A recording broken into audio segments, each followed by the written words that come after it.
अस्सलाम वालेकुम। I am clinical psychologist and behaviour therapist Uzma Basharat. आज हम मोस्ट इम्पॉर्टेंट टॉपिक पे बात करने वाले हैं जो है toilet training. Mostly parents and care givers के ये कंसर्न आ रहे हैं कि मैम हमारा बच्चा 3 साल का है, 4 साल का है, इवन 9 to 10 ईयर्स का भी है, बट वो टॉयलेट ट्रेन नहीं है।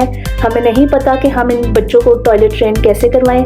वो मल्टी चैलेंजेस के साथ भी हो सकते हैं और वो नॉर्मल बच्चे भी हो सकते हैं।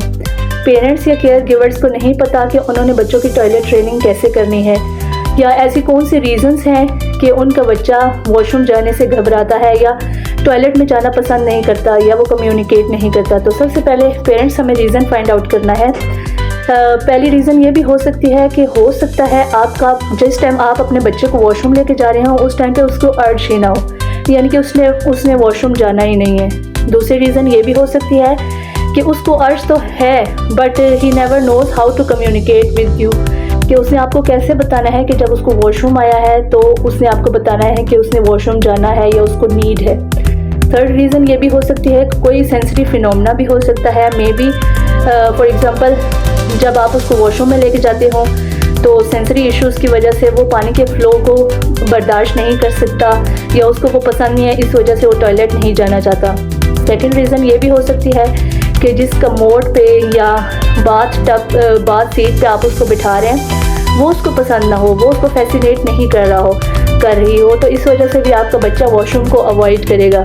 थर्ड रीज़न ये हो सकती है कि वो क्लस्ट्रोफोबिक हो, यानी कि तंग जगहों पे जाने का उसको खौफ हो सकता है आपको वॉशरूम छोटा हो जिसमें बच्चे को जाने में प्रॉब्लम हो रही हो या वो जाना पसंद नहीं करता, तो इस वजह से भी आपका बच्चा टॉयलेट ट्रेन नहीं हो सकता या हो रहा। तो पेरेंट्स रीज़न कोई भी हो, हमें कुछ चीज़ें जानने की ज़रूरत है। हम इजी स्टेप्स आपको बताते हैं कि आपको क्या करना चाहिए अपने बच्चे की टॉयलेट ट्रेनिंग करवाने के लिए। सबसे पहले आपको पता होना चाहिए कि आपने बच्चे को टॉयलेट ट्रेन कब करना है। तो पेरेंट्स जैसे बच्चे होम सेशंस के लिए जाते हैं या किसी सेंटर में सेशन लेने के लिए जा रहे हैं तो मंडे टू फ्राइडे जाते हैं, सैटरडे संडे उनका ऑफ होता है। तो जब भी आपने टॉयलेट ट्रेनिंग करवानी है तो ऐसे टाइम पीरियड में करवानी है जब आप ज़्यादा से ज़्यादा घर में अवेलेबल हों।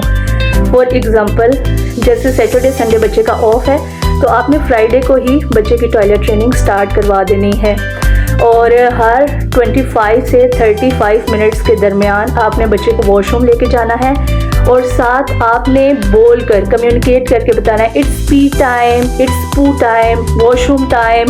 इस तरह आपने बच्चे को साइन ज़रूर देने हैं। जब भी आप लेके जाएंगे आपने अपने बच्चे को साइन ज़रूर देना है कि ये वॉशरूम का टाइम है, इस टाइम पे आपने वॉशरूम जाना है या हम वॉशरूम जा रहे हैं। बच्चे की रिसेप्शन आपने क्लियर करनी है, बच्चे के रिसेप्शन में ये चीज़ डालनी है कि we are going to washroom, ठीक है। सेकेंड थिंग ये होनी चाहिए कि आपने वेदर का ख्याल रखना है कि आपने बहुत एक्सट्रीम वेदर में बच्चे को टॉयलेट ट्रेनिंग नहीं स्टार्ट करवानी। फॉर एग्ज़ाम्पल ये पाकिस्तान है तो पाकिस्तान में सर्दियों में बहुत हार्श मौसम होता है ना, तो हार्श विंटर्स में आपने बच्चे को टॉयलेट ट्रेनिंग नहीं करवानी। मे भी जब आप उसको क्लीन कर रहे हो, वॉश कर रहे हो तो बच्चे को वो ठंडा पानी और वो सब चीज़ें पसंद ना हो और वो उन चीज़ों से अवॉइड करे। इस तरह भी आपका बच्चा टॉयलेट ट्रेन नहीं होगा। आपने जो नॉर्मल वेदर होता है यानी कि सितंबर, अक्टूबर, इन महीनों में आप टॉयलेट ट्रेनिंग स्टार्ट करवा सकते हैं या अप्रैल मई से आप टॉयलेट ट्रेनिंग स्टार्ट करवा सकते हैं। सेकेंड थिंग इज़ दैट कि you have to create a pressure. बच्चे को आपने जूसीज और लिक्विड इनटेक ज़्यादा से ज़्यादा देना है ताकि बच्चे का प्रेशर बिल्डअप हो वॉशरूम के लिए। और जब बच्चा ज़्यादा से ज़्यादा जूसेस इनटेक करेगा, पानी ज़्यादा पिएगा, लिक्विड आइटम ज़्यादा लेगा, तो ऑब्वियसली उसको वॉशरूम भी उसकी नीड जो है, अर्ज जो है वो बार बार आएगी। और जब आप लेके जाएंगे तो बच्चा इजीली वॉशरूम कर सकेगा। और जब वॉशरूम में लेके जाएंगे तो आपने साथ साथ बोलना है इट्स पी टाइम, इट्स पू टाइम, जो भी व्हाट्सएवर जो भी आप कहते हैं, इट्स सुसु टाइम या कुछ भी, तो आपने साथ बच्चे को कहना है ताकि बच्चा इस चीज़ को रिकग्नाइज़ कर सके कि हाँ भाई we are going to washroom and अब मुझे वॉशरूम करना है, पी करनी है, पू करना है, whatsoever. Third thing is that कि आपने बहुत अपना इन्वायरमेंट जो है जहाँ पे बच्चे को वॉशरूम में लेके जाने क्रिएटिव सा बनाना है, यानी कि उसका कमोड जो है वो बहुत प्यारा सा, उसके ऊपर आप स्टिकर्स लगा सकते हैं। उसकी साइड पे जो वॉल है आप वहाँ पे स्टिकर्स लगा सकते हैं। अगर बच्चे को कोई कार पसंद है, कोई उसका रीइंफोर्सर है, तो वो वॉशरूम की साइड्स पे आप लगा सकते हैं जहाँ पे बच्चा ज़्यादा से ज़्यादा टाइम स्पेंड करना पसंद करे, यानी कि वो वहाँ जाए, खुशी से जाए। ये ना हो कि आप उसको ज़बरदस्ती लेके जाएं, बल्कि आपने ऐसा फैसिनेटिंग सा इन्वायरमेंट क्रिएट करना है कि आपका बच्चा वहाँ पे जाना पसंद करे। थर्ड थिंग इज़ दैट कि जो कमोड या आपका टॉयलेट सीट है या जो भी आप यूज़ करते हैं तो वो बहुत कंफर्टेबल होना चाहिए। और अगर बच्चा कमोड पे बैठा है तो उसके पाँव के नीचे आपने कोई स्टूल या ऐसी कोई चीज़ रख देनी है जिससे बच्चा कंफर्टेबल होकर बैठे, और जब वो उसको प्रेशर लगे तो वो अपने पाँव से उस स्टूल के ऊपर प्रेशर दे, क्योंकि बच्चा इस तरह अनकंफर्टेबल फील करेगा और वो टॉयलेट ट्रेन नहीं होगा। उसके अलावा पेरेंट्स उसके अलावा आपने बच्चे को ऐसी हेल्दी फाइबर और प्रोटीन वाली डाइट देनी है ताकि आपके बच्चे को कॉन्स्टिपेशन ना हो। इस दौरान आपने रिच इन प्रोटीन डाइट देनी है, बच्चे को रिच इन फाइबर देनी है।